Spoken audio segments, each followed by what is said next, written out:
पूरी दुनिया में दीन जमहूर, sovereignty of the people, not of God, sovereignty of the people. हमारे नुमाइंदे हैं, हम वोट देंगे उन्हें, वो जाएंगे असेंबली में, जो चाहेंगे कानून बनाएंगे। वो मर्द की मर्द के साथ शादी को अगर रजिस्टर करना चाहे, इजाजत देना चाहे, लाइसेंस इशू कर देंगे। एक मर्द शौहर होगा, एक दूसरा मर्द बीवी होगा। Legally they will be wife and husband. Lesbians हैं, औरतें हैं, आपस में शादी करना चाहती है तो औरतें ठीक है, लो भाई कर लो, जाओ। होमोसेक्सुअलिटी जायज है बिल्कुल, बल्कि अब तो उसे कहा जा रहा है कि ये नॉर्मल इंक्लिनेशन मानी जानी चाहिए। होमोसेक्सुअलिटी, हम जिन्स परस्ती, इसे कोई बुरा नाम देना ही नहीं चाहिए। It's a normal attitude. यह है उस सोशल इंजीनियरिंग प्रोग्राम का मामला कि जो अभी चंद साल पहले जो यूनाइटेड नेशंस ऑर्गेनाइजेशन की जनरल असेंबली ने जो सोशल इंजीनियरिंग प्रोग्राम बनाया है नौ इंसानी के लिए, उसमें तो क्या मकसद था हुजूर का? क्या आपको दी गई किताब नंबर 1 अल-हुदा और नंबर 2 दीन हक, ताकि दीन को गालिब करे। एक प्यारा सा ख्याल आया ज़हन में, देखिए ये आपका आम मुहावरा है, एक म्यान में 2 तलवारें नहीं समा सकती, एक जगह 2 दीन नहीं हो सकते। मजहब 100 भी हो सकते हैं एक जगह पर, इसलिए कि मजहब को आम दुनिया क्या मानती है कि मजहब का ताल्लुक सिर्फ 3 चीजों से। कुछ अकायद होंगे, एक खुदा को मानने वाले, 100 खुदाओं को मानने वाले, किसी को ना मानने वाले। कुछ इबादत की रसूमात होंगी, नमाज है, रोजा है, या पूजा पाठ है, या गुरु ग्रंथ सिंह का वो अखंड पाठ, यानी पूरा उसकी तिलावत मुकम्मल, कोई वक्फा डाले बगैर, जो चाहो करो। सोशल कस्टम्स होते हैं, बच्चा पैदा होगा तो क्या करेंगे? अकीका करेंगे, बपतिस्मा देंगे। ईसाई बपतिस्मा देते हैं, बैप्टाइज करते हैं, हम अकीका करते हैं। पैदा होते ही दाएं कान में अजान, बाएं में इकामत कहते हैं। कोई मर जाएगा तो क्या करेंगे? डेड बॉडी का जलाएंगे या दफनाएंगे, या पारसियों की तरह कहीं ऊंची जगह पर रख देंगे कि कीले और कौवे आए और खा जाए। कम से कम उनकी ग़िज़ा का तो काम चले ना। जमीन में दबा देंगे तो मिट्टी होकर मिट्टी में मिल जाएगा, किसी के काम ही नहीं आए। 12 इन 3 चीजों के मजमूए का नाम है मजहब। जबकि दीन के अंदर 3 चीजें मजीद शामिल हो जाती हैं: समाजी निजाम, माशी निजाम, सियासी निजाम। ये 3 जमा 3 बनकर दीन बनता है। तो दीन तो 2 नहीं हो सकते। जमहूरियत और आमरियत तो साथ साथ नहीं हो सकती। कैपिटलिज्म और कम्युनिज्म तो साथ साथ नहीं हो सकते। डेमोक्रेसी और मलूकियत तो साथ साथ नहीं हो सकते। इस एतबार से एक मगलूब होगा, एक गालिब होगा। मगलूब मजहब बन जाएगा और गालिब दीन होगा। आज दीन जमहूर गालिब है।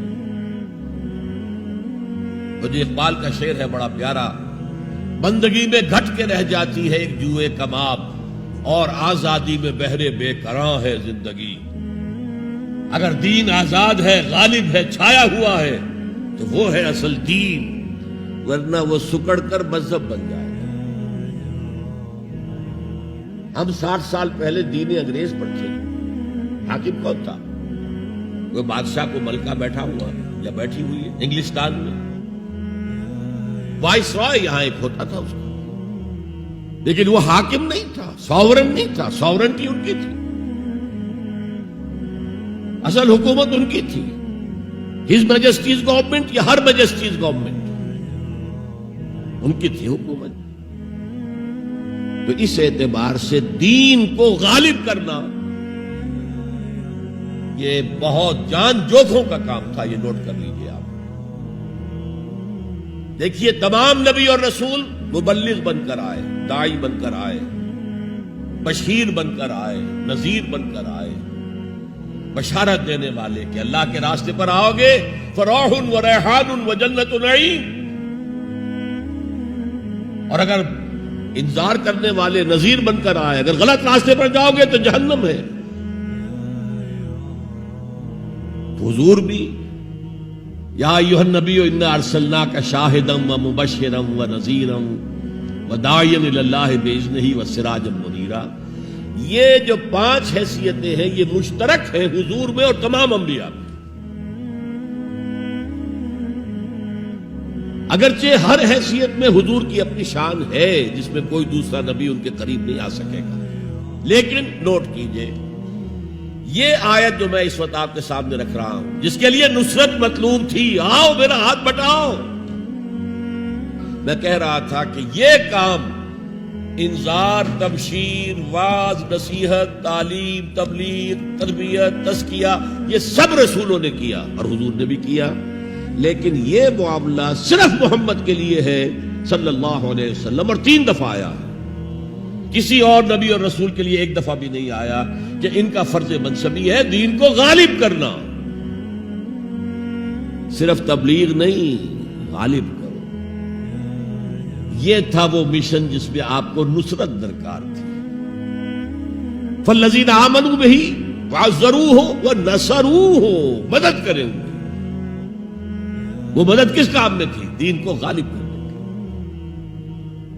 اسی لیے آتا ہے نا سورہ صف کے آخر میں یا ایھا الذین آمنوا کونوا انصار اللہ، اے ایمان والو اللہ کے مددگار بنو.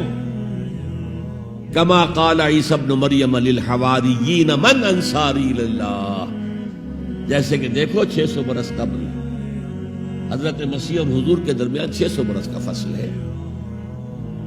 جیسے کہ 600 برس قبل ہمارے بندے عیسیٰ نے کہا تھا حواریین سے کون ہے میرے مددگار اللہ کے راستے میں، اور حواریین نے کہا تھا نحن انصار اللہ. قال الحواریون نحن انصار اللہ.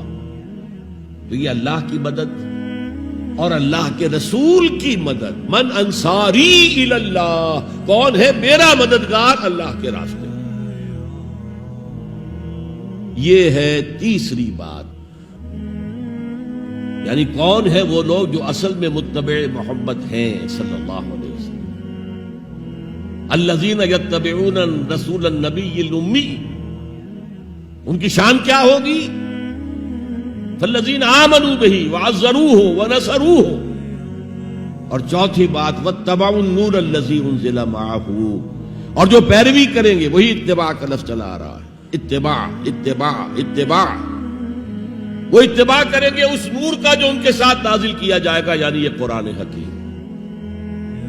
فَأُولَٰئِكَ هُمُ الْمُفْلِحُونَ، تو وہ ہوں گے مددگار، وہ ہوں گے کامیاب ہونے والے، مفلحون میں سے ہوں گے. اللہم ربنا اجعلنا منہم، اللہ تعالی ہمیں ان میں شامل کرے. اب تھوڑا سا خاکہ میں آپ کے سامنے رکھنا چاہتا ہوں. حضور نے یہ کام کیسے کیا جو کسی اور نبی سے نہیں ہو سکا؟ صرف ایک نبی سے، ایک رسول سے ہوا. نظام قائم کرنا، حکومت اللہ کی قائم کر دینا. جیسے کہ شاید آپ کو معلوم ہو کہ انجیل میں جو دعا ہے لارڈس پریئر کہلاتی ہے. جیسے ہمارے ہاں سورہ فاتحہ ہے، ایسا ہی مقام ہے لارڈس پریئر کا عیسائیوں کے. اس میں کیا الفاظ ہیں؟ Thy kingdom come, Thy will be done on earth as it is in heavens. اے اللہ، اے رب، تیری حکومت آئے،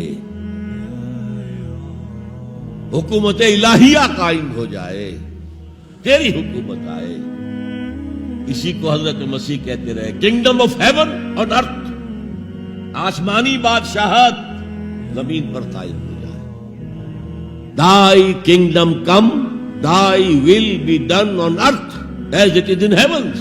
تیری مرضی جیسے آسمانوں میں پوری ہو رہی ہے، سارے سیارے، سارے ستارے، ساری گیلیکسیز، پوری کائنات جس طرح تیرے حکم کے پابند ہیں، اے رب ایسے ہی تیری مرضی زمین پر بھی پوری.